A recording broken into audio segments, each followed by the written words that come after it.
Alright, so here's the Bose amplifier. So that's behind the passenger side seat. I just connected some Rockford Fosgate basically inline amplifiers. I'm not sure if they have a new model yet, but when I bought these were basically discontinued. What I heard was that they were coming out with a newer version, but this is a new technology on amplifiers. Instead of connecting to a positive power source, going direct to the battery, these new type of amplifiers, they actually use the speaker wire. So basically, the output from the amp, the speaker wire output, the left and the right side, goes into here, and from here it goes into the speakers. So here I am where my Bose amplifier is. There's three plugs in here. There's 1, 2, 3. So it's the one all the way to the right, all the way to the driver's side, third one. If you're going from left to right. And on this plug here, there's actually, if you go from left to right, there's a yellow and a white black, basically all the way on the left hand side, on the top and bottom position. That is the I think the driver's side speakers, I believe. Then on the third wires over, is a yellow. So the first one is yellow, all yellow and black white, right? So the yellow is the positive, black white is the negative. So that's the passenger side speaker. Then the third wires over is the driver side speaker. So that one is yellow black and which is a positive. Yellow black is positive, and yellow green is the negative on here. And again, this is the Bose system. So you guys without the Bose system is different. And if you don't have the amplifier back here, you have to go to the God, now I can't remember what it's called. The tuner portion. So basically, the tuner portion is the passenger footwell down in here. You take this off, and the unit's there, so you have to connect it from there. But since this is the Bose system, it has the built-in amplifier, so it's a little bit stronger.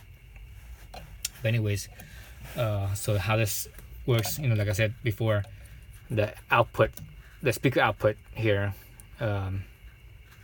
connects to these little inline amplifiers, and from there they crank up. So each one of these are 100 watts. It's what Rockford Fosgate says, and they give you, when you buy these, they give you a little paper that says that it's been tested and everything. So I connected all, input, output for the speakers, left side, right side, and the black wire on here is the ground wire. And when you do have everything correct and you turn this up, let me hit the button real fast, turn it on, ignition.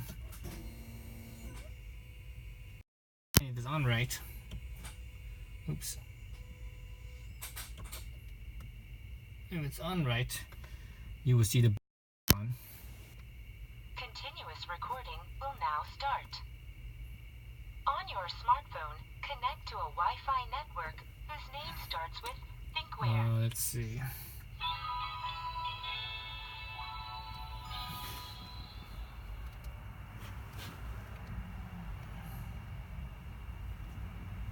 Oh, you know what? I can't, because this thing is unplugged right now. Dory. So let me plug this back in.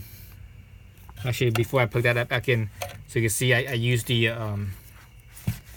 end plug crimp type instead of bullets or whatever. This was at least for me anyways, it was the simplest way, and that's the only connectors I have. And it's in the middle of the night right now, so that's what I got. That's what I used. And for the ground, I grounded it right here, right there where you see the yellow. I took that nut cap off and grounded it right there. So yeah, so that's that. So let me plug this in, and you can see how it runs. So far, you can hear it a little bit louder. Usually with how amplifiers work is to double the sound the sound volume, you need 10 times the power. So I don't know what the power is from the factory. I have no idea how much this amp is. Usually like a regular amplifier that comes out from the without a if you just have a deck unit only without a actual amplifier, that thing is usually only about 10 watts or so. And that's it. So not much power. Usually with a separate one, it might be as much as, I don't know, 25 watts. And this amp is actually kind of small. So I'm guessing this amp is no more than, I don't know, 25 watts or so. So let me plug this back in. Okay, plug it in. So to get double the sound, if this thing is 25 watts, to get double the sound, you need 250 watts. So these things are only 100 watts each, right? So obviously you're not gonna get double the sound. You probably only get a little bit louder, just not that much louder, just a little louder, but also hopefully a little bit more clearer sound. And and I got the aftermarket speakers as well, and those were definitely cleaner and clearer. And I put the door ones in already. I think you've seen my video where I put the door ones in. I haven't done the tweeters yet. I will do the tweeters next. Once I button all this stuff up here, put everything back, I will put in the tweeters. But for now, I'm just testing this. Have it connected, everything, testing it, make sure it works. Let's turn on the ignition. One press of the ignition only, and you should see. You can see the blue light here. You can see the reflection of the blue light. So that means it's working on both of them. Right. So they're both working, and I ran it for a few minutes already. I can feel the amp here slightly warm because I ran it for about 5 minutes already, just to mess around with it. So it works. So I'm gonna button everything back up. So the space back here is really tight. I mean, that's like, I was looking at where to put it. I have no place to put it except for the little compartment here behind the seat. That little latch that you take off. There's a little space right there. I'm gonna put these two right there. I'm not sure if that's enough space to have enough ventilation. I'm not sure how hot these will get. I will see about that. I'm gonna just put it in there and run it the way it is, and see how warm these things get. I just basically keep an eye on it. If it's just warm to the hands, that should be fine. But you put it with your hand and it's like hot, so if it's really hot, then that it's getting too hot. If that's the case, then I'm gonna probably cut some like little slots in the cover of that thing, so that way it has some ventilation, so the hot air could escape and some cool air could get in there. But yeah, so otherwise I have no other place to put it, because I mean the space in this car is so tight that you got no space to do anything, put it anywhere, So yeah, so that's it. I'm just gonna button this up. I'm gonna wrap these, these wires. You don't want to just leave the wires like this, so I'm gonna wrap these up with some electrical tape and such. Wrap it up as much as I can to protect the wires. But yeah, so everything works. And let me turn on the radio real fast. You can see, here's some music. All right.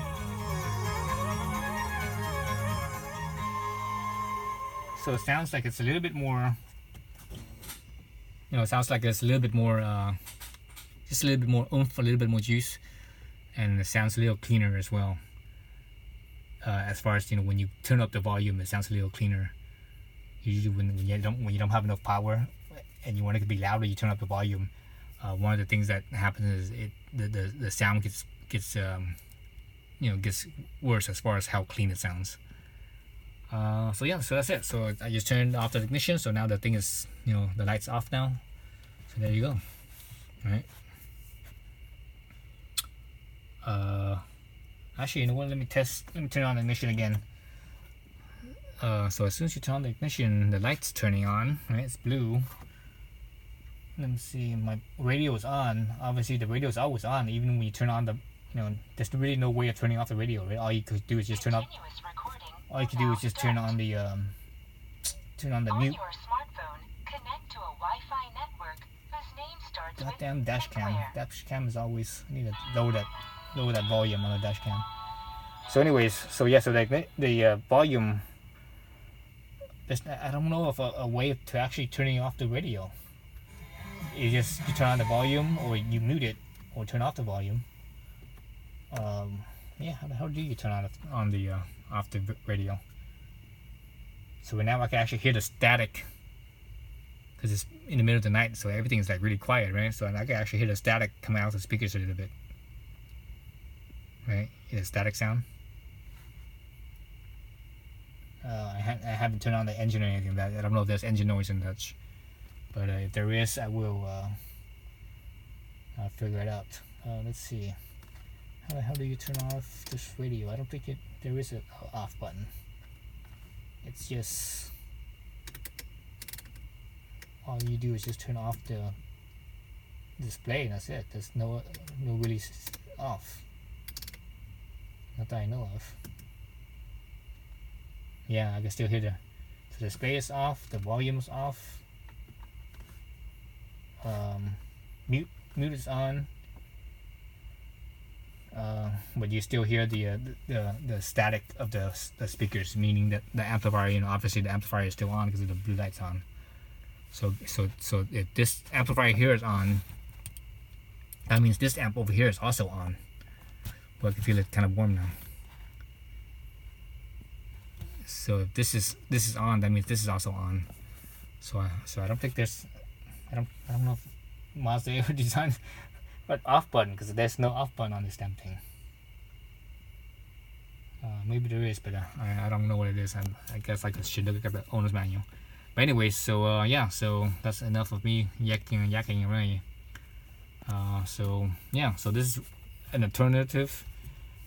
Instead of actually running an actual amp and you have your own various power and stuff, especially if you have the Bose speaker system, the Bose setup, running a separate amp is going to be more difficult, I think. If your car doesn't have the Bose setup, it's easier to run a separate amp, because the Bose system, the signal that they let out is all the Bose, how they do the things, it's a little bit different from everyone else. So this one is just an inline, so that's why it's easy to do, and it's it's basically less wires, I think.